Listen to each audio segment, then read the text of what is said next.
Bu videoda Anunnaki'nin kim oldukları, Nibiru'nun Dünya'ya kıyasla nasıl bir gezegen olduğu, teknolojik gelişmişlikleri, görünümleri, mimari yapıları, silah güçleri ve kanıtlar hakkında kapsamlı bir inceleme yapacağız. Sümer mitolojisinden ve antik kalıntılardan elde edilen verilerle Anunnaki'nin varlığını ve etkilerini derinlemesine keşfedeceğiz. Özellikler ile Nibiru ve dünya koşulları karşılaştırması. Teorilere göre Nibiru Dünya'dan 4 ila 5 kat. Büyük atmosfer oksijen bakımından zengin, yaşamı destekliyor ancak yoğun ve Anunnaki'yi destekleyebilecek bir atmosfer olabilir. Yani insanlara uygun olmayabilir. İklim 4 mevsim, dengeli sıcaklık, uzun yörüngesi nedeniyle aşırı hava koşulları olabilir. Nibiru'nun eliptik yörüngesi olduğu, her 3600 yılda bir dünyaya yaklaştığı söyleniyor. Yüzey kara, okyanuslar, ormanlar olup olmadığı bilinmiyor. Ancak dağlık araziler ve büyük su kütleleri olabilir. Eğer Nibiru gerçekten varsa ve bir göçebe gezegen, Rogue Planet ise çevre koşulları çok daha sert olabilir. Daha güçlü bir yerçekimi ve kalın bir atmosferi olduğu öne sürülüyor. Sürekli olarak güneş ışığı almadığı için bazı bölgeleri çok soğuk, bazıları ise yaşanabilir olabilir. Dünyadan Nibiru'ya uzaklık teorilere göre Nibiru her 3600 yılda bir dünyaya yaklaşıyor. Eğer gerçekten varsa Plüton'un bile çok ötesinde milyarlarca kilometre uzaklıkta olabilir. Bazı iddialara göre Kuiper kuşağı veya Oort bulutunda saklanıyor ve koyu renkli olduğu için teleskoplarla tespit edilemiyor. Nibiru'ya nasıl gidilir? Eğer Nibiru gerçekten var ve oraya gitmek mümkünse şu teknolojilere ihtiyacımız olurdu. Yıldızlar arası uzay gemileri, çok büyük mesafeleri aşabilecek aşırı hızlarda seyahat edebilen araçlar. Solucan deliği veya portal teknolojisi bazı iddialara göre Anunnaki yıldız kapıları kullanarak anında seyahat ediyordu. Yerçekimi, karşıtı itici sistemler, dünyanın çekiminden kurtulup uzayda verimli şekilde ilerlemek için. Biyolojik adaptasyon, eğer Nibiru'nun yerçekimi veya atmosferi dünyadan çok farklıysa, insan bedeninin buna uyum sağlaması gerekir. Bazı teorisyenler, Anunnaki'nin zaten Dünya ile Nibiru arasında gidip gelmenin bir yolunu bulduğunu ve bunu gizli üsler, portallar veya görünmez gemiler kullanarak yaptığını iddia ediyor. Eğer Nibiru gerçekse, Dünya'dan daha büyük ve daha ileri teknolojilere sahip bir gezegen olabilir, ancak aşırı koşullara sahip olması da muhtemeldir. Anunnaki'nin devasa, gelişmiş şehirler inşa etmiş olabileceği ve yıldızlar arası seyahat edebildiği düşünülüyor. Anunnaki medeniyeti ve yapıları. Eğer Anunnaki gelişmiş bir uygarlığa sahipti ise, şehirleri muhtemelen devasa, enerji verimli ve teknolojik olarak bizden çok ileride olurdu.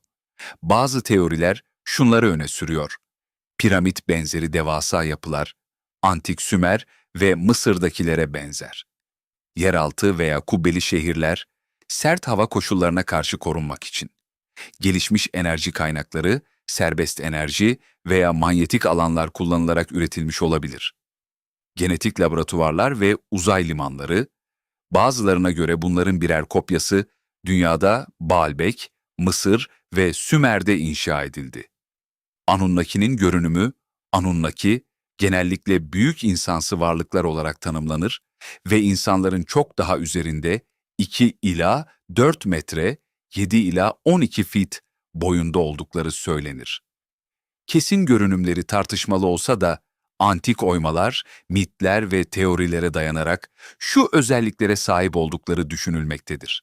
Kıyafetleri ve aksesuarları gösterişli kaftanlar. Uzun, akan kaftanlar giydikleri ve bunun güç ve statü sembolü olduğu düşünülüyor. Kaftanları oldukça süslü olup karmaşık desenler, işlemeler ve katmanlı tasarımlar içeriyor. Bazı tasvirlerde metalik veya parlayan kumaşlar kullanıldığı görülüyor. Bu da bilinmeyen bir ileri teknoloji olabilir. Başlıklar ve taçlar.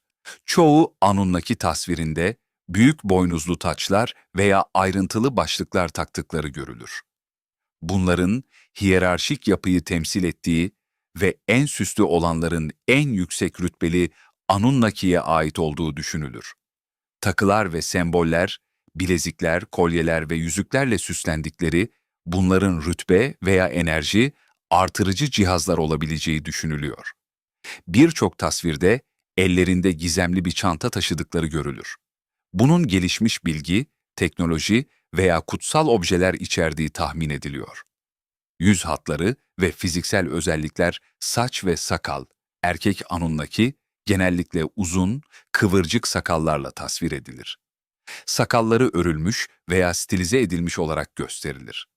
Sakallarının aşırı ayrıntılı olması belki de bilgelik veya ilahi otoritenin sembolü olarak yorumlanıyor. Bazı teoriler sakallarının genetik olarak modifiye edilmiş veya yapay olarak uzatılmış olabileceğini öne sürüyor. Kadın Anunnaki genellikle uzun, dalgalı saçlarla veya başlıklarla örtülü olarak tasvir edilir. Gözler ve ten rengi. Gözleri delici ve ışıldayan olarak tarif edilir. Bazı teorilere göre altın veya mavi olabilir. Ten renkleri bilinmiyor. Ancak bazı tasvirler altın, bronz veya hatta sürüngenimsi pullu bir cilt yapısına sahip olduklarını öne sürüyor. Yaşam süreleri ve yetenekleri Anunnaki'nin ölümsüz veya son derece uzun ömürlü olduğu söylenir. Bazılarına göre binlerce yıl yaşayabilirler. Gelişmiş iyileşme yeteneklerine veya yaşlanmayı durduran bir teknolojiye sahip oldukları iddia edilir. Astronomi, mimarlık, genetik ve enerji manipülasyonu gibi konularda üstün bilgiye sahip oldukları düşünülmektedir. İnsanlar Anunnaki'yi hiç gördü mü? Modern çağda doğrulanmış bir Anunnaki görme vakası yoktur, ancak bazıları onların hala dünyada veya yakın bir gezegende olabileceğine inanır. Antik Sümer, Babil ve Asur metinlerinde onların insanlara tanrılar gibi hükmettiği yazılıdır. Antik astronot teorisi, günümüzdeki bazı elit grupların hala Anunnaki ile temas halinde olabileceğini iddia ediyor. Zegaria Sitchin, Anunnaki'nin insan DNA'sı üzerinde oynadığını ve dünyayı izlemeye devam ettiğini öne sürmüştür. Anunnaki ne yer, ne ayzer? Diyetleri hakkında kesin bilgiler yoktur. Ancak bazı teorilere göre şunları tüketebilirler. Altın bazlı bir beslenme, ömürlerini uzatmak veya enerji kazanmak için altın tüketiyor olabilirler. Enerji temelli bir beslenme. Fiziksel gıda tüketmeyip çevreden enerji emerek besleniyor olabilirler. İnsan gıdaları. Eğer antik çağda insanların arasında yaşadılarsa, tahıllar, meyveler ve et tüketmiş olabilirler. Kurban adakları, antik metinlerde insanların onlara yiyecek ve içecek sunduğu yazılıdır, ancak gerçekten bunları tüketip tüketmedikleri bilinmiyor. Anunnaki iyi bir varlık mıdır? Kötü mü? İyi görüş açısı. Bazıları Anunnaki'yi insanlığın yaratıcıları olarak görür. Erken uygarlıkları yönlendirerek insanlara yazı, tarım ve mimari öğrettikleri söylenir. Kötü görüş açısı. Diğerleri onların insanları köleleştirdiğini ve altın çıkarmak veya tapınaklar inşa ettirmek için zorla çalıştırdığını iddia eder. İnsan DNA'sı ile oynayarak insanları daha itaatkar hale getirdiklerine inanılır. Mezopotamya mitlerinde yer alan Büyük Tufan hikayesine göre bazı Anunnaki insanlığı yok etmeye çalışmıştır. Tarafsız görüş. Anunnaki tamamen iyi veya kötü olmayabilir.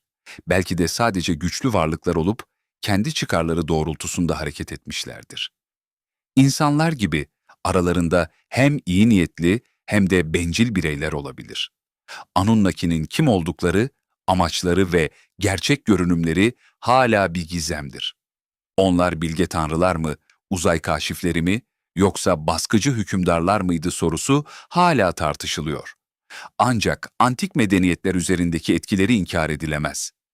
Anunnaki teknolojisi nedir ve nelerdir Anunnaki, genetik mühendislik, mimari, enerji manipülasyonu ve yıldızlar arası seyahat konularında insan uygarlığını aşan son derece gelişmiş bir ırk olarak tanımlanır. Antik Sümer metinleri ve çeşitli alternatif tarih teorileri, onların erken insan uygarlıkları üzerinde etkili olduklarını ve hatta dünyanın gelişimini yönlendirmiş olabileceklerini öne sürüyor. Uzay gemileri ve yıldızlar arası seyahat Anunnaki'nin ışık hızını aşan EFTL, seyahat, boyutlar arası geçiş ve yerçekimi manipülasyonu yapabilen son derece gelişmiş uzay gemilerine sahip oldukları düşünülmektedir. Uzay gemisi türleri ana gemiler, gezegen üsleri. Şehir büyüklüğünde devasa uzay istasyonları veya koloniler olarak görev yaparlar. Bu gemiler uzun süre yörüngede kalabilir, komuta merkezleri veya mobil üsler olarak kullanılabilir. Bazı teorilere göre Ay'ın kendisi bile eski bir Anunnaki ana gemisi olabilir. Orta boy taşıyıcı gemiler, daha küçük gemileri, kaynakları ve mürettebatı taşımak için kullanılırlar. Dünya, Mars ve Nibiru arasında seyahat eden uzay araçları olabilirler. Keşif ve saldırı gemileri keşif, gözetleme veya savaş görevleri için kullanılan küçük, hızlı gemiler. Görünmezlik teknolojisine sahip olabilirler. İtici güç ve hız yerçekimi manipülasyonu, gemileri anti-yerçekimi motorlarıyla hareket eder, geleneksel yakıta ihtiyaç duymazlar. Solucan deliği yolculuğu. Anunnaki, solucan delikleri veya yıldız kapıları, Stargate, kullanarak anında galaksiler arası yolculuk yapabilir. Işık hızından daha hızlı seyahat, eğer gerçekten Nibiru'dan veya daha uzak bir bölgeden geliyorlarsa, gemileri ışık hızını aşan teknolojilere sahip olmalıdır. Askeri güç ve ateş gücü. Bazı teoriler, Anunnaki'nin savaşçı bir uygarlık olduğunu ve gelişmiş silah sistemlerine sahip olduklarını öne sürüyor. Silah sistemleri ve savunma teknolojileri, enerji tabanlı silahlar lazer, plazma veya elektromanyetik ışın silahları, gemi üslerine veya el tipi silahlara monte edilebilir. Elektromanyetik darbe, EMP, silahları, elektronik cihazları ve düşman teknolojisini devre dışı bırakabilir. Parçacık ışını silahları, yüksek güçlü enerji ışınları, binaları veya düşman birliklerini yok edebilir. Zihin kontrol ve psikolojik silahlar, frekans dalgaları veya telepatik kontrol cihazları kullanarak insanların zihinlerini etkileyebilirler.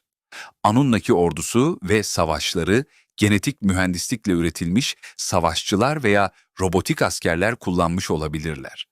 Sümer mitolojisinde Enlil ve Enki'nin arasındaki çatışmalar, Anunnaki'nin kendi içlerinde bile savaşlar yapmış olabileceğini gösteriyor.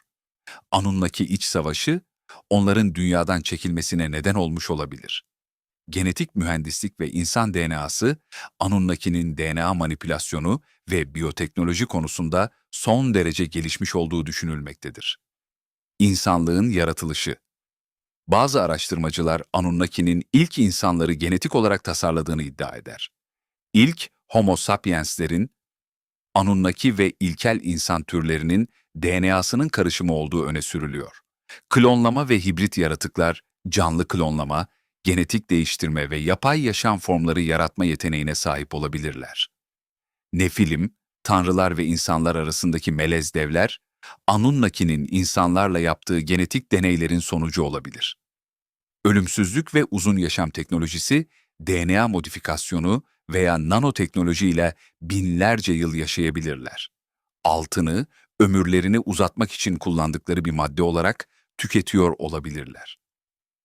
Mimarileri ve mega yapıları, Anunnaki'nin devasa yapılar inşa etme yeteneği, günümüzde bile hala keşfedilen bazı antik yapılarla ilişkilendirilmektedir.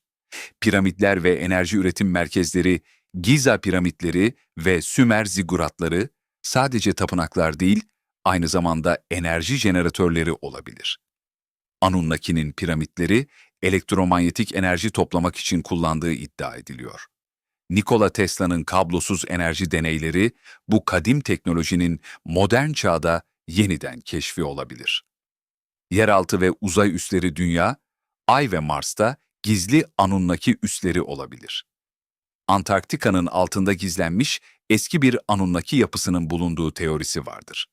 Enerji manipülasyonu ve sıfır noktası enerjisi teknolojisi, Anunnaki'nin sınırsız enerji kaynaklarını kullanma yeteneğine sahip olduğu düşünülmektedir.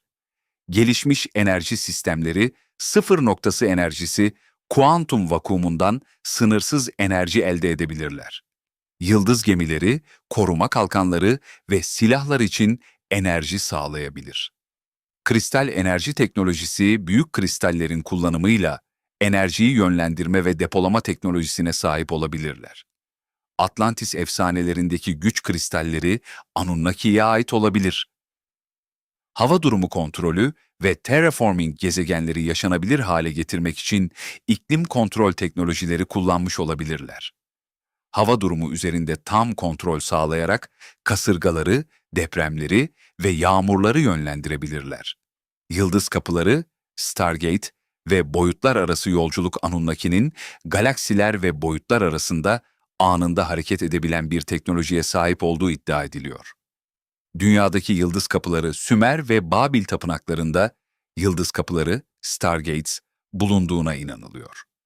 Peru'daki Tanrıların Kapısı ve Ur-Ziggurat'ı bu portalların kalıntıları olabilir. Boyutlar arası yolculuk Anunnaki, sadece fiziksel bir gezegenden değil, daha yüksek boyutlu bir varoluştan da geliyor olabilir. Bu, neden tarih boyunca bazen kaybolduklarını ve tekrar ortaya çıktıklarını açıklayabilir. Anunnaki teknolojisi, günümüz insanlığının henüz tam olarak kavrayamadığı son derece gelişmiş bir seviyedeydi. Eğer bu teknoloji hala Dünya, Ay veya Mars'ta saklıysa, keşfedilmesi insan uygarlığını tamamen değiştirebilir. Anunnaki bağlantıları, kadim medeniyetlerle ilişkileri nelerdir? Anunnaki'nin Sümer, Mısır ve Babil gibi antik uygarlıkları yönettiği ve insan kültürü, dini inançları ve bilgiyi şekillendirdiği teorisi birçok araştırmacı tarafından öne sürülüyor. Bu iddialar, eski metinler, arkeolojik keşifler ve mitolojilerdeki ortak temalar üzerine kurulu. Anunnaki'nin kadim medeniyetlerle bağlantılı olduğuna dair kanıtlarını ve örnekleri bakalım. Sümer uygarlığı ve Anunnaki bağlantısı Sümerler, bilinen en eski uygarlıklardan biridir ve Mezopotamya'da, günümüz Irak'ında, milattan önce 4000 civarında ortaya çıkmıştır. Sümerler, tanrıların gökyüzünden geldiğini ve insanları yönettiğini anlatan yazıtlar bırakmıştır. Sümer tabletleri, çivi yazısı metinleri. Sümerler, Anunnaki'yi tanrıları olarak kabul etmiş ve onların göklerden geldiklerini yazmıştır. Enuma Eliş Destanı. Evrenin yaratılışını anlatan bu Sümer-Babil metni, Anunnaki'nin dünyayı şekillendirdiğini ve insanları kendi hizmetkarları olarak yarattığını anlatır. Atrahasis Destanı. İnsanların Anunnaki tarafından köle olarak yaratıldığı ve sonra bir tufanla yok edilmek istendiğini anlatır. Eridu'nun kral listesi, Sümer krallarının listesinde ilk kralların gökyüzünden gelen tanrılar tarafından tahta oturtulduğu yazılıdır. Ziguratlar, Sümer tapınakları ve göksel bağlantılar, Sümer tapınakları olan zigguratlar, devasa basamaklı piramitlerdir ve gökyüzü tanrılarına tapınma merkezleri olarak inşa edilmiştir. Enki'nin Eridu'daki tapınağı, Enki, Anunnaki'nin bilgelik tanrısıdır. Tapınağının sular altında olduğu ve gizli bilgiler içerdiği anlatılır. Ur-Zigguratı. Göğe yakın olabilmek için inşa edildiği düşünülüyor. Bu, Anunnaki'nin gökyüzünden gelen varlıklar olduğuna dair bir ipucu olabilir. Anunnaki'nin insanları yönetmesi, kralların tanrılar tarafından seçilmesi. Sümer krallarının yönetimi, tanrılar tarafından seçilme fikrine dayanıyordu. Kral, Anunnaki'nin yeryüzündeki temsilcisi olarak görülüyordu. Göklerden gelen tanrılar, Sümer metinlerinde tanrılar gökten metalik araçlarla iniyor ve insanlarla etkileşime giriyor. Mısır uygarlığı ve Anunnaki bağlantısı. Mısır mitolojisi, Anunnaki ile benzer tanrı figürlerine, bilgi sistemlerine ve mimariye sahiptir. Kanıtlar ve örnekler piramitler ve Anunnaki teknolojisi, Büyük Giza piramidi, modern bilimle bile tam olarak anlaşılamayan, gelişmiş mühendislik bilgisiyle inşa edilmiştir. Piramitlerin enerji jeneratörleri olarak kullanılmış olabileceği teorisi vardır. Piramidin Orion takım yıldızı ile hizalanması, Anunnaki'nin yıldızlarla bağlantılı olabileceğini düşündürmektedir. Mısır tanrıları ve Anunnaki benzerliği Osiris, ölüm ve bilgelik tanrısı. Sümer'deki Enki'ye benzer Ra, güneş tanrısı. Anunnaki'nin göksel kökeniyle bağlantılı olabilir Tot, bilgelik tanrısı. Anunnaki'nin insanlara bilgi öğretme görevini üstlenen bir varlık olabilir. Ölüler kitabı ve göklerden gelen tanrılar Mısırlılar, tanrılarının yıldızlardan geldiğine inanıyordu. Mısırlı firavunlar, ölümden sonra yıldızlara geri döneceklerini düşünüyordu. Bu da Anunnaki'nin yıldız kökeniyle örtüşüyor. Babil ve Anunnaki bağlantısı. Babil medeniyeti, Sümer'in devamı olarak kabul edilir ve Anunnaki ile ilgili bilgileri aktarmıştır. Kanıtlar ve örnekler, Babil Kulesi ve tanrılarla iletişim Babil Kulesi efsanesi, insanların tanrılara ulaşmak için devasa bir kule inşa ettiğini anlatır. Bu, Anunnaki'nin yıldızlardan geldiği ve insanlar ile iletişim kurduğu fikrini destekler. Babil tanrıları ve Anunnaki bağlantısı Marduk, Babil'in baş tanrısı, Enki'nin oğlu ve Anunnaki'nin dünyadaki temsilcisi olabilir. Babil tanrıları, gökten gelen ve insanları yöneten varlıklar olarak tanımlanır. Ortak mitolojilerdeki Anunnaki izleri, Anunnaki'ye benzeyen tanrılar ve mitolojik figürler sadece Sümer, Mısır ve Babil'de değil, dünyanın farklı bölgelerinde de bulunur. Kanıtlar ve örnekler, Yunan mitolojisi ve Titanlar. Yunan mitolojisindeki Titanlar Anunnaki'ye benzer. Titanlar, dünyayı yönetmiş ve daha sonra Zeus ve Olimpos tanrıları tarafından devrilmiştir. Bu, Anunnaki'nin dünyayı terk edişine benzer bir anlatıdır. Mayalar ve Aztekler Quetzalcoatl, tüylü yılan tanrısı, insanlara bilgi öğreten göksel bir varlık olarak kabul edilir. Palenque Tapınağı'ndaki kazılar, bir Mayalı liderin astronot giysisi giymiş gibi tasvir edildiğini gösteriyor. Hindistan vedaları ve uçan araçlar, Vimanalar. Hint, Vedik metinlerinde, tanrılar uçan araçlarla, Vimana, dünyaya geliyor. Bu, Anunnaki'nin gökyüzünden geldiği anlatılarıyla büyük benzerlik gösteriyor. Anunnaki'nin insanlık tarihi boyunca farklı medeniyetlerde tanrı olarak anıldığı, gelişmiş teknolojiler sunduğu ve insan toplumlarının gelişimini etkilediği yönünde güçlü teoriler bulunuyor. Anunnaki'nin olası motivasyonu. Anunnaki'nin dünyaya geliş amacına dair birçok teori bulunmaktadır. Bu teoriler genellikle insanlığın yaratılışı, kaynakların kullanımı ve gezegenler arası etkiler üzerine yoğunlaşmaktadır. İnsanlığı genetik manipülasyon ile yaratma teorisi. Bazı araştırmacılar Anunnaki'nin insanlığı genetik mühendislik yoluyla yarattığını öne sürmektedir. Sümer metinleri, insanların tanrıların suretinde yaratıldığı fikrini destekleyen anlatılar içerir. Kanıtlar ve örnekler, Sümer tabletleri ve Atrahasis destanı, Sümer metinlerinde tanrılar Lulu adı verilen bir hizmetkar ırkı yaratmak için deneyler yaptılar. Tanrılar ağır işlerden bıkınca Anunnaki'nin liderlerinden Enki ve Ninhursag'ın genetik mühendislikle insanı Homo sapiens yarattığı anlatılır. İnsanların tanrılara hizmet etmek için yaratıldığı belirtilir. DNA ve genetik müdahale teorisi. Bazı teorisyenler, insan DNA'sının bazı bölümlerinde anormal değişimler bulunduğunu ve bu değişimlerin dış bir müdahaleyi işaret ettiğini düşünmektedir. İnsan beyninin evrimsel sıçraması, genetik manipülasyonun bir sonucu olabilir. İnsanlığı tanrı gibi yönetme teorisi Anunnaki, antik çağlarda tanrılar olarak görülmüş ve insanlar tarafından tapılmıştır. Sümer, Mısır ve Babil gibi uygarlıklarda Anunnaki'nin hükümdarlar olarak tasvir edildiği metinler bulunur. Kanıtlar ve örnekler, Sümer Krallar listesi Sümer kayıtlarında ilk kralların tanrılar tarafından yönetildiği yazılıdır. Krallık, gökyüzünden indirildiği ifadesi Anunnaki'nin insanları yönettiğini düşündürmektedir. Firavunlar ve tanrısal soylar Mısır'da firavunlar, tanrıların yeryüzündeki temsilcileri olarak kabul edilirdi.